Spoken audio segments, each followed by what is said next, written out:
फाड़ डाला, श्रृंगार ने ही शक्ल को बिगाड़ डाला। दोष कुछ भी नहीं गरीब पतझड़ का, बहार ने ही चमन को उजाड़ डाला है, बहार ने ही चमन को उजाड़ डाला। मान्यवर, अभी मेरे साथी ने जिस प्रांगण में खड़े होकर भारत के केवल एक पहलू को देखा है, मैं उसी प्रांगण में खड़ा होकर एक अलग भारत को देखा कि आज भारत का युवा अपने ही देश में खुद के लिए आतंकवादी बन रहा है। भ्रष्टाचार, हनी ट्रैप जैसे मामलों में फंसकर अपनी राष्ट्रीय सुरक्षा को दांव पर लगाने के लिए तत्पर।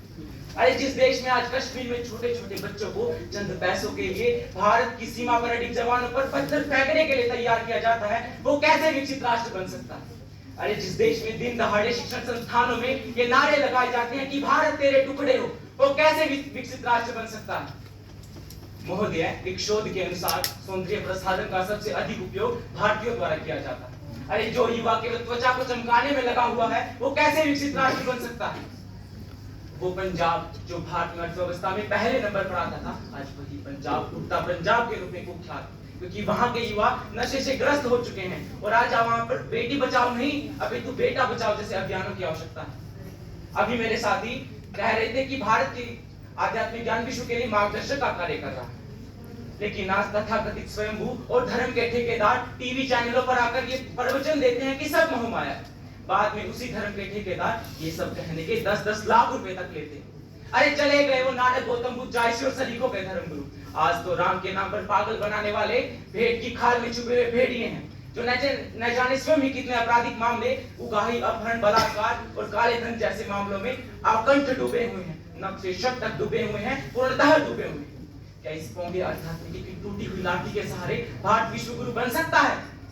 यत्र नार्यस्तु पूज्यन्ते रमन्ते तत्र देवता, अर्थात जहां नारियों की पूजा होती है वहां देवता का वास होता है। अरे जहां ये माना जाता है कि शक्ति के बिना शिव भी शव के समान, जहां धन की देवी लक्ष्मी, विद्या की देवी सरस्वती और शक्ति की देवी काली है, आज उसी देश के एक राज्य मणिपुर में तो महिलाओं को नग्न अवस्था में घुमाया जाता है। अरे कितनी शर्म की बात है!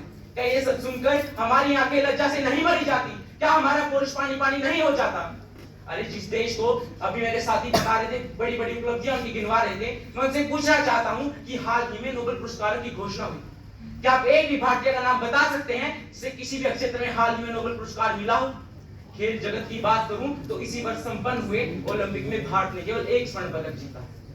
अमेरिका और चाइना में तो स्वर्ण पदकों की कतारें लगी हुई और हम केवल एक का ही डंका बजाते फिर रहे हैं। चंद्रयान 3 चंद्रमा पर पहुंच गया, अच्छी बात, लेकिन क्या सभागार में बैठे जन ये नहीं जानते कि आज भारत के लगभग 80 करोड़ से ज्यादा युवा ऐसे हैं जो सरकार द्वारा मिलने वाली सामग्री पर अपना जीवन व्यतीत करते हैं। मंगल ग्रह पर जीवन संभव है या नहीं, ये तो बात की बात है। पृथ्वी पर जीवन जीने लायक बचा है या नहीं, ये देखना जरूरी। अभी मेरे साथी भारत की शिक्षा प्रणाली की बहुत बड़ी बड़ी बातें कर रहे हैं। अरे मैं उनसे पूछना चाहता हूं, क्या एक भी विश्वविद्यालय शिक्षण संस्थान ऐसा है जो विश्व पटल पर अपनी पहचान बनाने में सफल रहा हो? आज हर कोई कानूनी या गैर कानूनी तरीकों से विदेशों की तरफ पलायन करना चाहता है, क्योंकि भारत में शिक्षण संस्थानों के नाम पर व्यापारिक अड्डे चलाए जा रहे हैं। अरे युवा तो किसी देश का कर्णधार होते हैं और आज भारत के कर्णधार विदेशों की तरफ पलायन कर रहे हैं, क्योंकि आज यहाँ पे जो शिक्षण संस्थान है वो फर्जी डिग्रियां बांटते हैं। मैंने सुना था कि कानून अंधा होता है, लेकिन इन्हें देखकर लगता है कि कानून बहरा भी होता है, जिससे न तो गरीबों की चीख सुनाई देती है और न ही उनका दर्द दिखाई देता है। अंत में मैं यही कहना चाहूंगा, यदि हमें भारत को विकसित राष्ट्र बनाना है तो कहने और सुनने से कुछ नहीं होगा।